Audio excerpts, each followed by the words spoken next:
The sixth item of mindfulness in daily practice. 1. In all your actions, be mindful to make choices with sound thought. 2. Before engaging in any action, observe the circumstances and be mindful to study them in advance. 3. Be mindful to study and practice scripture when you have free time. 4. People who have achieved basic knowledge of scriptures should contemplate cases for questioning. 5. Cultivate your true spirit by reciting the Buddha's name or sitting in meditation in the morning or before going to bed. 6. After completing any task, reflect on how you handled it and assess whether you carried out what you reserved to do and what you reserved not to do. Good evening.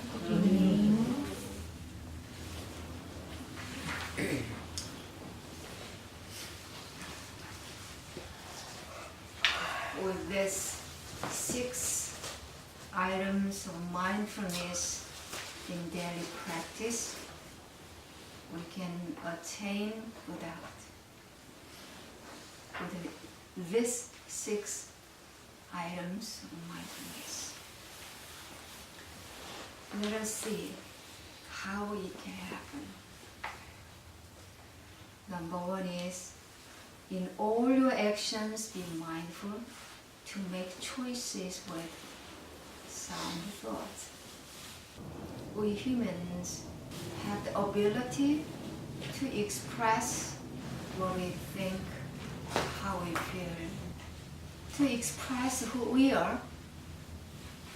We have 6 faculties, 6 sense organs, which can be said kind of windows and tools to express who we are.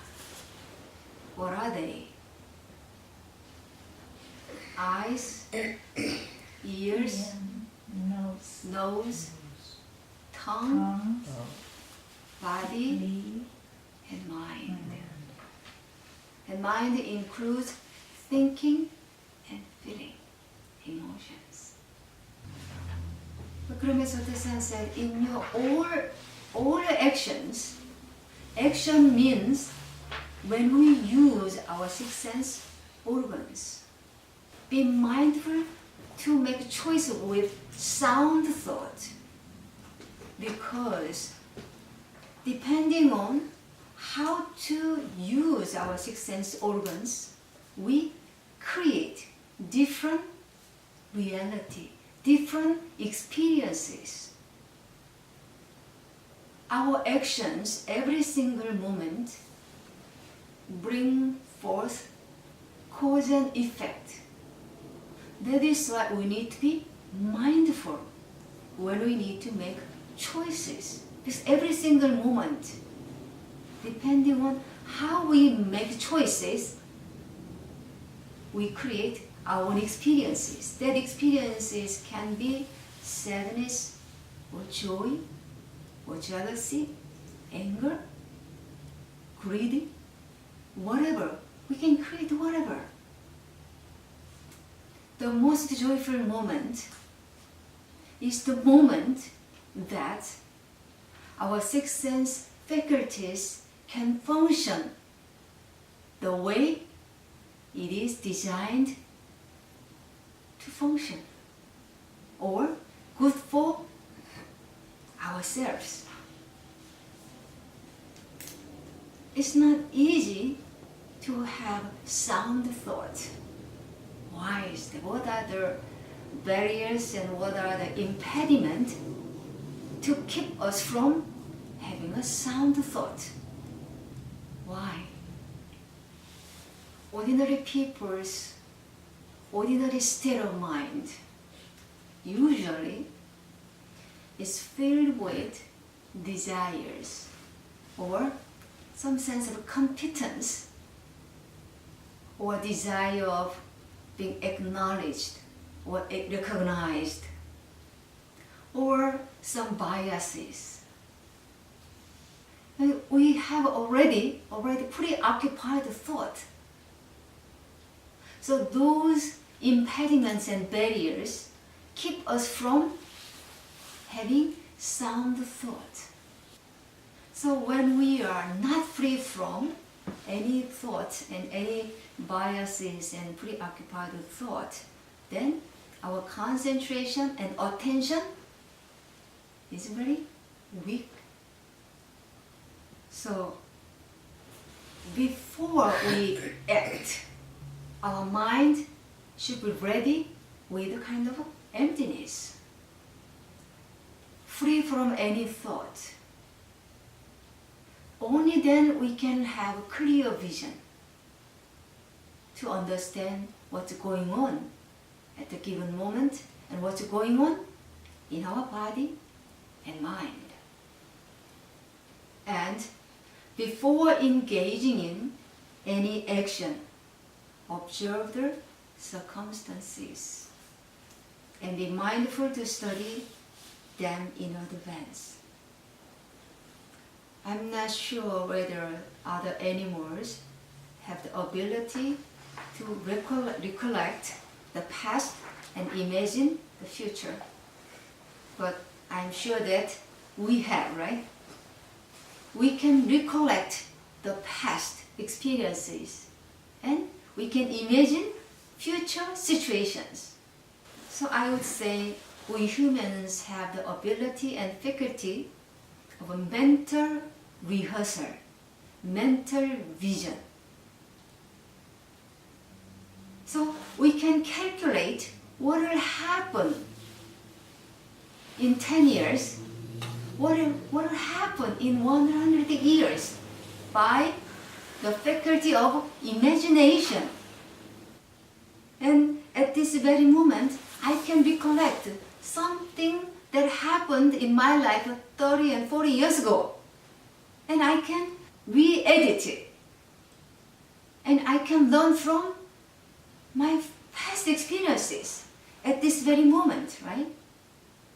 So, before engaging in any action, observe circumstances means we can imagine, we can sort of pre-calculate what will happen in the future. We can be better prepared to what might happen. Not this very moment, but the moment after. So, number one and number two. In all your actions you are about to act, then do your best to be mindful to make choices with sound thought. But after that, we need to be prepared for something that might happen later by using mental rehearsal, mental vision, and our faculty of imagination. And number three is, when you have some free time, be mindful to study and practice scriptures. What is in scriptures? So when we read the scriptures, we can find the wisdoms of enlightened ones. Scriptures are simply spiritual case studies of the enlightened ones about how they act, how they used their eyes, ears, nose, tongue, their thought, their emotions in their real life situations.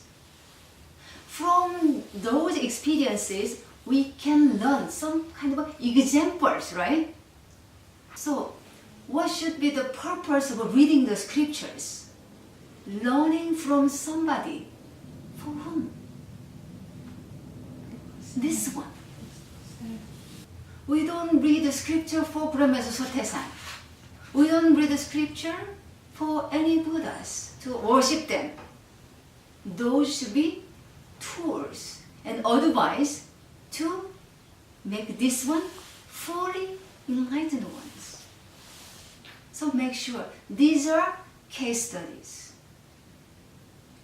of all the enlightened ones. And number 4 is people who have achieved basic knowledge of scriptures should contemplate cases for questioning. Cases for questioning is fundamental questioning arising from within. You need to have your own question to ask your nature, not the questions given by somebody. You need to have your own question. And then number 5 is cultivate your true spirit by reciting the Buddha's name or sitting in meditation in the early morning or before going to bed. When we recite the Buddha's name or practice sitting meditation, do we recover our true spirit?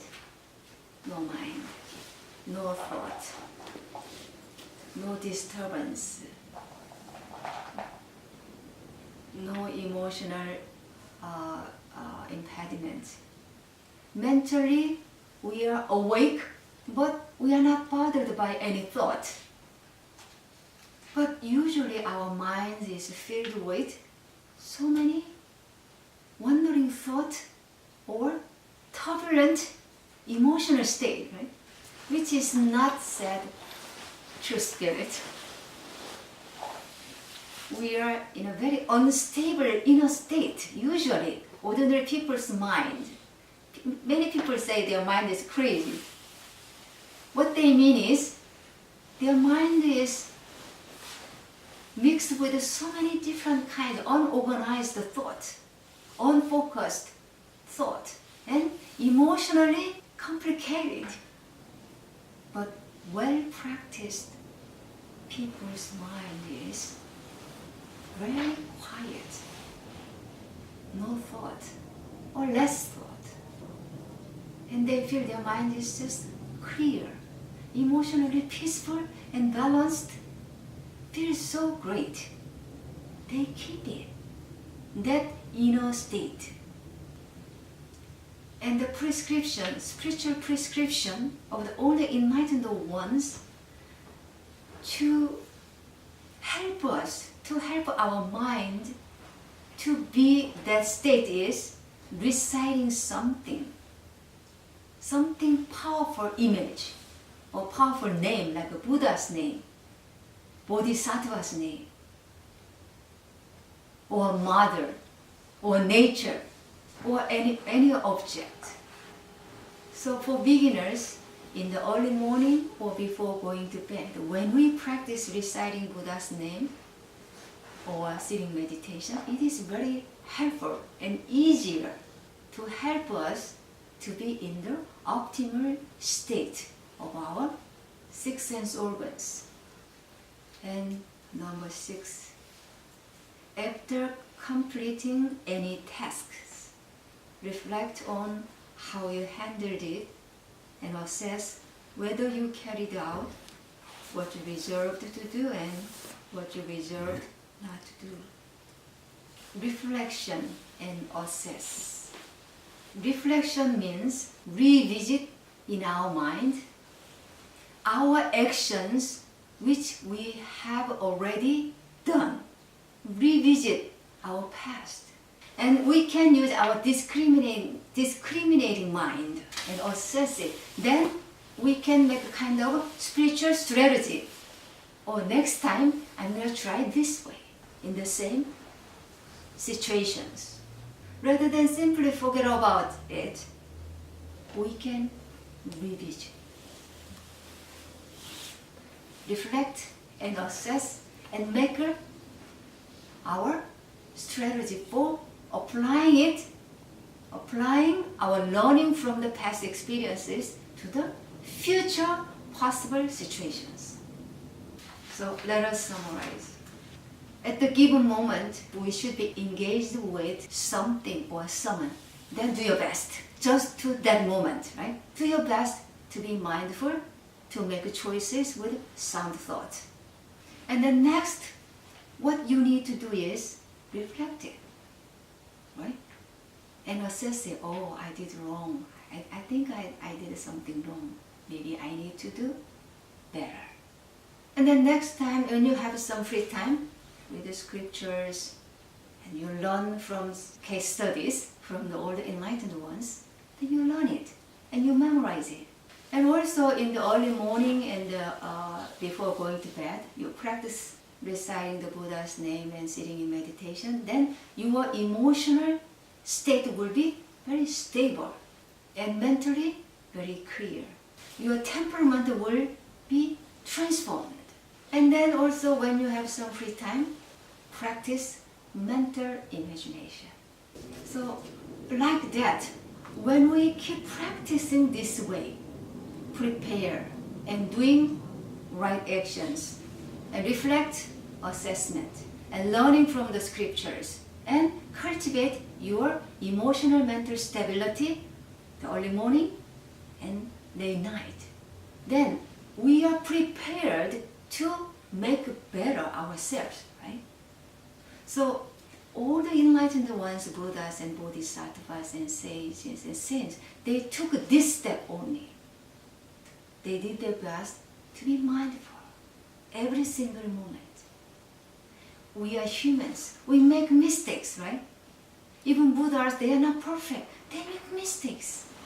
But what this difference is, they reflected before going to bed. And then they take a note.